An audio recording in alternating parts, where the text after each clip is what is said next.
Halo, Assalamualaikum warahmatullahi wabarakatuh. Nama saya Tasya Kamila. Saya mahasiswa Unpad. NIM saya 1911011402057. Dalam video ini, saya dan teman-teman saya akan sedikit sharing tentang manajemen.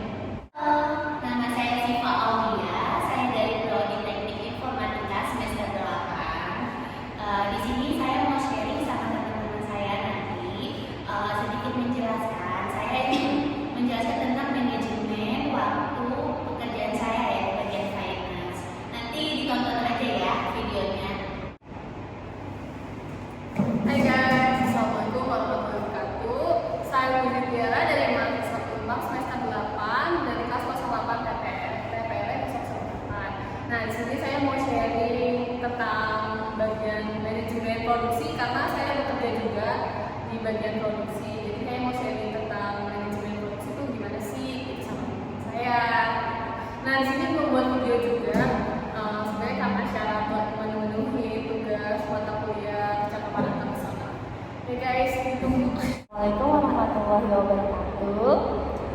Melalui video ini, kami bertiga ingin sedikit sharing tentang manajemen dalam pekerjaan atau pekerjaan masing-masing. Sebelumnya saya ingin sedikit menjelaskan pengertian manajemen sendiri menurut KBBI.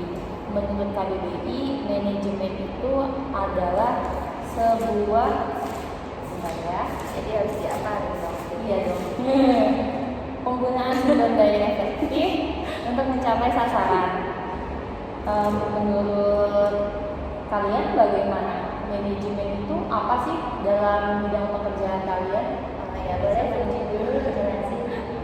Puji Puji di bidang produksi kan ya? Nah, kalau Puji kan di bidang produksi nih. Biasanya kalau di bidang produksi itu kayak proses pendataan atau pengubahan bahan mentah yang bakal diproses bakal nanti jadi nilai jual. Jadi kayak barang kayak sehari itu kayak proses barang nih jadi barang baku hingga jadi barang jadi yang bakal siap dijual atau diorder ke customer. Oh ya, aku boleh tanya nggak? Kalau dalam tadi kan dari bahan mentah ya, bahannya mentah diproses hingga jadi bahan jadi. Itu ada deadline waktunya sendiri nggak sih? Berapa menit kah ditentuin? Kamu harus cepet ya ngerjain sekian tes gitu. Pasti ada sih, soalnya kan setiap hari itu kita kan ditarget kan. Misalnya kayak hari ini kita target 16.000 ya, gimana caranya kita kan harus mikir dong manage nih, gimana caranya kita bisa dapat 16.000 dalam waktu dari jam 8 sampai jam 5 dari jam 8 pagi sampai jam 5 sore, gimana caranya. Jadi kayak setiap proses tuh kayak ada waktunya. Jadi setiap proses tuh kayak waktunya misalnya dalam 1.000 kita bisa butuh waktu berapa menit nih dalam 1.000 produksi, dalam 1.000 barang kayak gitu. Biasanya berapa menit? Biasanya kalau untuk 1.000 barang itu bisa 30 menit, setengah jam. Dulu kan Tasya kan pernah juga di Nah, produksi. nah. Selain manajemen waktu, kita tuh diajarin di memanage tenaga Tenaga kita, kita, kan. biar kita tuh gak capek-capek Capek banget. banget. Jadi mungkin untuk istirahat kalau bareng-bareng nggak mungkin karena nanti target tidak tercapai, waktunya jadi mundur. Oh, berarti Sesuai- jadwalnya di rolling. Ya, caranya gimana untuk memanage waktu agar aman dan tenaga pun aman dengan rollingan istirahat gitu. Ya, di dalam produksi itu kita benar-benar harus manage waktu. Yang pasti stamina kita kan. Ya, betul banget. Terus rolling, berarti kalau setiap si pekerja kan ada beberapa tim ya, dan itu istirahatnya di rolling itu nggak bisa barengan dong, karena kan kita ditarget kan. Targetnya itu per tim atau kita pribadi sih harus 1.000 gitu. Oh, kalau target itu per tim, karena kan dari depan ke belakang prosesnya Iya. langsung pakai kompak. Tempat uji itu kalau misalnya jam istirahat semuanya istirahat Berbarengan. nggak ada rolling. Jadi kalau misalnya paling kita ada kayak penumpukan, kalau misalnya ada penumpukan baru kita rolling. Pergantian kayak Tapi untuk manajemen waktu istirahat itu siapa yang nentuin? kalau Kita istirahat pribadi atau tuntutan? kalau istirahat udah ada kebijakannya dari sana. Berarti lu berdua di dalam video ini bisa sharing dong. Iya. Berarti ya nih Tasya berarti kan pertama nanya tuh tentang kayak gitu. Iya. Terus kan nanti kan ada apa sih maksudnya nggak pro di Fuji kan untuk jawabannya Tasya. Nah Tasya yang paling, oh iya mungkin maaf karena Tasya sebelumnya memang pernah diproduksi juga, cuman kalau istirahatnya Tasya waktu itu nggak berbarengan. Oh jadi kita berbeda juga ya. Nah itu bisa juga. Oke, Karena sebenarnya yang salah ini juga nggak apa-apa kita masukin ya guys. Buat dia namanya. Iya. Terus dari tadi jam istirahat ya. Nah, gue mau nanya lagi nih, Ci. Betul. Kalau misalkan kita nggak mencapai target gimana sih?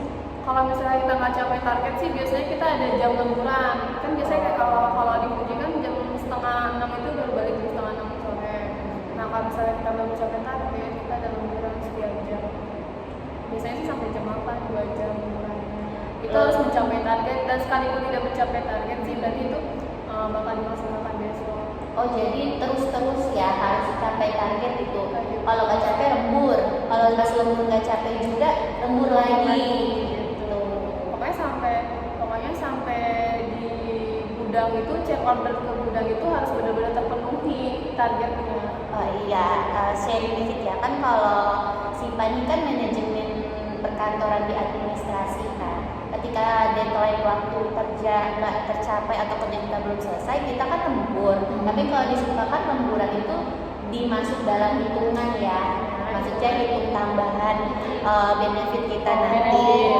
Manajemen keuangannya masih bagus nih. Masih dihitung Masih tenaga gitu. kita. Tapi kalau Fuji, kalau nggak mencapai target, lemburannya itu tetap nggak dihitung dalam benefit kita atau itu masuk ke dalam targetnya Fuji aja gitu. Tetap terhitung dong benefitnya. Dan terdapet Iya, kan? masa iya nggak dapat hakir? Kira Ada ya? Udah nyampe, masa iya kita udah bela-belain capai target, lembur, berarti capek, bersyukur kan? Alhamdulillah. Saya lembur cuma 7.500 loh. Tapi alhamdulillah ya. Alhamdulillah masih diberikan rezeki. Iya serius. Beda sebut ya. Iya syukur aja. Apa-apa. Kan banyak juga di kantor lain yang hampir lebih kan 7.500. Berdua sih ya, seperti lah ya. Tapi manajemen waktu, tenaga Emang itu kayak waktu sama benefit itu harus ini terus ya. harus terjaga. Kerja terus ya. Apa-apa. Kita pun sebagai mahasiswa sebenarnya banyak banget nerapin sistem manajemen, mengolah waktu, tenaga, Sampai terus 1 menit pun kita harus menerapkan manajemen itu nggak sih? biar nggak ketinggalan. Biar nggak ketinggalan target. Tasya kan udah ceritanya menceritakan tentang semester 8 ini. Gimana sih caranya buat mengejar skripsi itu? Oh my God. Kan? Aku mikirin terus kayak karena berhubung kita yang pada kerja. Kalau kan kita kan kerja masih bisa banyak waktu buat healing kan. Sedangkan si Tasya ini kan harus fokus dalam skripsinya, ngebalance waktunya tuh gimana caranya biar Apalagi kalau kita lagi ngeliat yang kalau ada udah kerja kayak gini yang ada nunggu revisian gimana, kuliah gimana. kan Tasya juga pekerja kan. Gitu. Kalau Tasya sih karena posisinya sekarang ini Tasya sempat cuti ya, bakal pulang. Tasya sih ngaturnya gini, biar bisa lulus aja dulu. Tepat waktu sebenarnya enggak sih, karena Tasya sempat cuti, terus revisinya juga banyak nih sekarang. Yang lain cuma ngurusin 1 dan 40, Tasya 4 dari jam 7 sampai jam 2 habis waktu. Jadi untuk siang Tasya udah planning nanti karena ACC 7 udah ACC gitu. Yang penting Semester ya, itu penting. Nanti semester 9 insya Allah lanjut ngerjain bab-babnya kalau tepat waktu.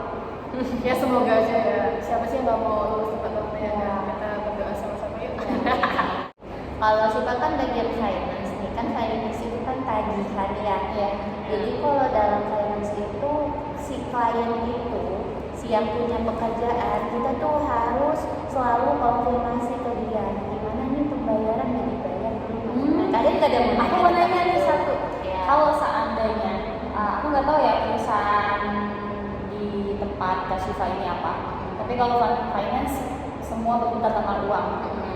Anggaplah, bukan anggap sih, sebenarnya apa dulu deh perusahaannya? tentang perusahaan saya. Perusahaan saya. Bercanda loh guys. beneran juga nggak apa-apa, aman guys. Oh iya, perusahaan yang dimana saya bekerja ya, dia itu bidang periklanan, lebih tepatnya reklame, tapi medianya itu seperti billboard, baliho, yang seperti kalian lihat-lihat di jalan tuh, yang ada di Gede-gede GPU, banget. ada yang kayak LED, Videotron, yang bergerak, iklan bergerak, nah itu salah satu. Oke. Sekarang pertanyaan, kalau seandainya ada orang yang mau pasang iklan nih, kontaknya itu gue bingung. Oh, berarti kamu mau nanya mengejar kontrak ya? Kalau di aku juga harus Tapi ada mengejar target nggak sih? kontraknya. Target nggak sih? Target pembayaran paling. Target misalkan Kalau kita udah misalkan pasang contohnya nih. gimana tuh contohnya target pembayaran? Misalkan gini, kontrak kita udah ada perjanjian, kita kan bikin penawaran dulu nih, udah disepakati antara kedua belah pihak dong. Iya. Udah oke. Nah itu calling nih antara marketing mau dipasang kapan. Ketika si billboard ini udah pasang, harusnya si klien menerbitkan kontrak dulu, perjanjian antara kedua belah pihak yang isinya itu per termin pembayaran. Jadi termin 1 pembayaran diselesaikan ketika sudah ada SKPD atau BAST, bukti tayang. Termin kedua 1 bulan setelah dibayarkan termin 1 bisa juga. Termin ketiga 1 bulan sebelum masa periode. Di kontrak itu ada namanya masa periode. Biasanya periode kita itu berbagai macam, ada yang sewa non permanen kayak 3 bulan, ada yang tahunan, ada yang sampai 3 tahun. Termin ketiga itu disebut retensi. Biasanya akhir pembayaran dari si kontrak itu, yang isinya biasanya 1 bulan sebelum periode kontrak berakhir. Berarti kesulitannya harus Menargetkan itu, pertama menargetkan kontrak harus ada dulu nih. Terus habis itu kita buat invoice per termin itu, udah buat kita kirim nih. Kan masing-masing per termin ada ada waktunya dong, targetnya nih nggak boleh sampai telat kita buatin invoice, nggak boleh sampai telat juga si klien bayar gitu. Karena masa kontrak atau SPK itu 3 bulan. Jadi kalau misalkan termin pertama nih kita udah bayar, tapi termin kedua kita kelewat nih, kan harusnya termin kedua itu 1 bulan setelah pembayaran termin pertama. Cuman kita kelolosan nih. Nah, otomatis saat pembayaran termin kedua kita dikenakan denda. Misalnya nggak bayar penuh full termin kedua ini, bisa dikurangin 0,5% dari pembayaran kedua. Makanya kita tuh manage waktunya itu ya itu, selain reminder harus full tank banget ya, reminder ke klien, ke diri sendiri, reminder ke bos, pokoknya reminder full tank banget di Harus posisi bener-bener kita. inget terus Nah, ya. iya, Gak kita boleh harus- lupa sedikit kayak udah main udah melenceng, ruginya di perusahaan, bayarnya nggak full karena Biasanya kalau ada begitu kayak si gimana? kontrak. Kenapa? Kalau ada kerugian kayak gitu tuh. Kerugian itu Apa tetap dari si klien bakal masuk, ada pemasukan ke kita apa sebenarnya ya? Kayak Tetap ada. Tetap dia bayar Tetap bayar. atau gimana? tetap bayar tapi harus ada negosiasi. Oh, jadi harus si klien itu negosiasi. harus tahu nih kenapa sih lama pembayarannya gitu kan, harus tahu. Nah, biasanya kita itu follow ke bos kita, minta tolong buat menangani kasus itu. Nah, atasan kita sama si klien nanti negosiasi. Oh, ini nggak terlalu fatal banget sih, masih bisa diterima. Oke, ya udah nggak apa-apa, bayarnya full aja gitu. Tapi ada klien yang benar-benar sengke banget ya, nggak mau tahu itu kan caranya kesalahan kalian atau gimana gitu. Biasanya kita yang kena, kita yang diomelin atau bisa potong gaji gitu. Harus dia Berarti kalau misalnya sampai potong gaji itu udah fatal banget ya? udah fatal banget. Tapi kayaknya Potong gajinya kan biasanya itu jatuhnya pekerjaan tim atau emang individu? individual. Kalau di perusahaan SIPA kan ada 2 PT ya. Rekan SIPA ada 1 lagi. Jadi dia megang PT yang 1, SIPA megang satu lagi. Jadi masing-masing harus fokus ke PT-nya masing-masing. Jadi dalam kayak berarti satu ruangan ada 2 PT. Satu perusahaan ada 2 PT. Kenapa bisa ada 2 PT kayak gitu? PT yang pertama kali dibangun ini yang PT yang SIPA pegang. Dia punya anakan ini yang teman SIPA pegang. Oh, oke. Tapi anakan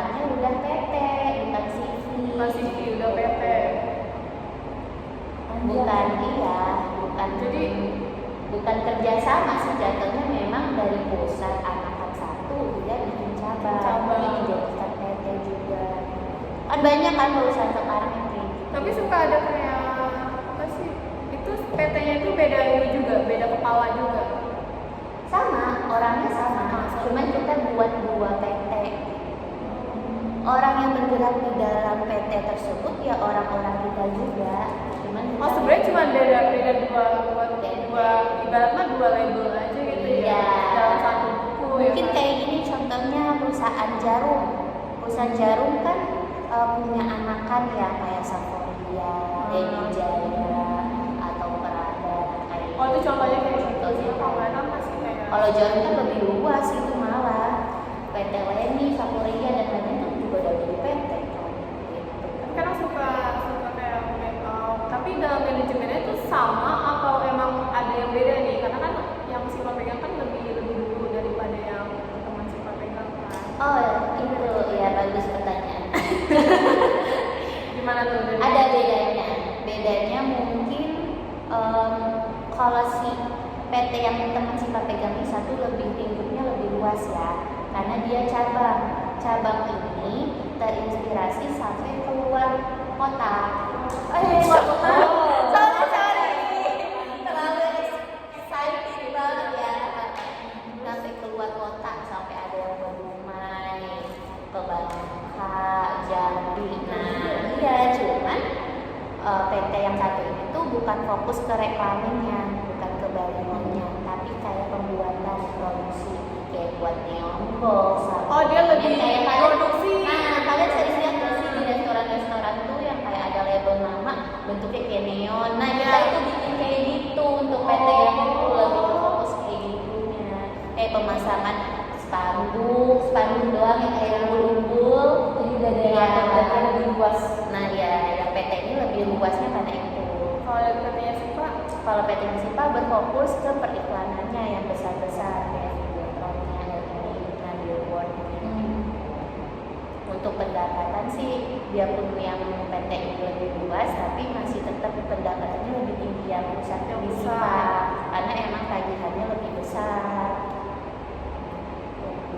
berarti tagihan dari iklanannya lebih besar daripada si Yang pembuatan Pembuatannya. produksi. Ya, karena kan kalau produksi itu cuman kayak sekali event ya, kayak misal si klien gue punya Oh, dia per event nih, gitu, per iya. event. Tolong dong buatin neon box berapa kali berapa nih gue butuh, kan cuma udah putus kan kontraknya itu doang. Kalau si kan event lebih ke perpanjangan lagi kan. Nah, kan mau ngomongin masalah per event. Kalau misalnya eventnya lagi kosong, gimana tuh? Kan kita banyak cabangnya, nggak cuma si satu klien itu doang, pasti kan klien kayak di ini nggak sih? Misalnya nih satu cabang ini megang berapa event atau satu cabang? Oh itu tugasnya marketing, kita ada marketing. Oh, berarti- Jadi marketing beda lagi bidangnya. Jadi harus mencapai target nih. Kalau misalkan kita lagi sepi banget ya, kalau untuk si PT ini nih, Oh, berarti nah, jor-joran nih ya si marketingnya. marketingnya harus cari target mana nih yang butuh gua, mana nih gitu. Marketing nanti kita mungkin bisa wawancarain yang bidang marketing. Banyak ya sebenarnya kayak manajemen kayak gitu ya. Tapi kan kita random. Iya. Mau yang rapi, dikit lagi atau Sebenarnya ini bakal dimasukin juga sih nanti. kita potong-potong nih Iya, ya. potong pasti. Soalnya di sini ada yang benernya. Kadang kita suka lupa ya. Iya, sudah. Ayo sekian penutupan ya. Ya, sekian dari kami berbagi sharing ke bidang masing-masingnya luar biasa banget loh kalian. Masya Allah. Pejuang Rupiah. untuk membayar kuliah. Di sini kita bisa buktiin loh, bukan hanya cowok doang yang bisa pekerja keras, benar kan? Cewek juga bisa pekerja keras. Apalagi kita nanti bakal jadi seorang ibu ya pasti. Nah itu tuh seorang ibu manage waktunya gimana? Lebih, apalagi kalau anaknya bukan cuma satu. Nah apalagi kalau si ibu itu juga kerja, apalagi Nah, ibu itu juga sehari-hari ngejar kayak pendidikan. sehari-hari gimana? Oh, manage pasangan aja kita gitu gak sih? Iya. Itu jadi panjang lagi. Itu namanya kalau manajemen keseharian tuh emang banyak. Banyak. Kalau kita ke pasar aja kita harus ngatur dengan ngatur jam 8, bukan jam 8 ya. Karena Gimana tukang sayur caranya? tuh jam segitu udah habis, ya nggak sih? Iya. Anak sekolah TK jam 10 udah pulang. Gimana caranya makannya udah selesai tuh anak pulang. Terus suami Suami mau berangkat kerja ya kan, harus buru-buru berangkat kerja jam 8, otomatis kita harus selesai masak udah jam 7. Nah, beli sayurnya harus setengah 6, jam 6 ya kan. Terus gimana caranya rumah tetap beres setelah suami pulang kerja?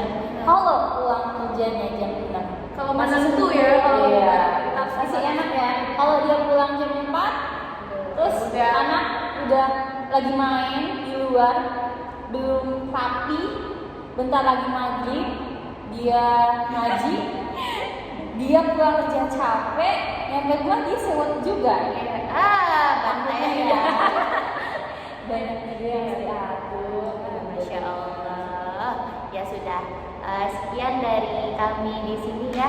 Udah cukup kayaknya kita sharing. Sepertinya Ya, dah. sudah lama minggu. Ya, assalamualaikum warahmatullahi wabarakatuh.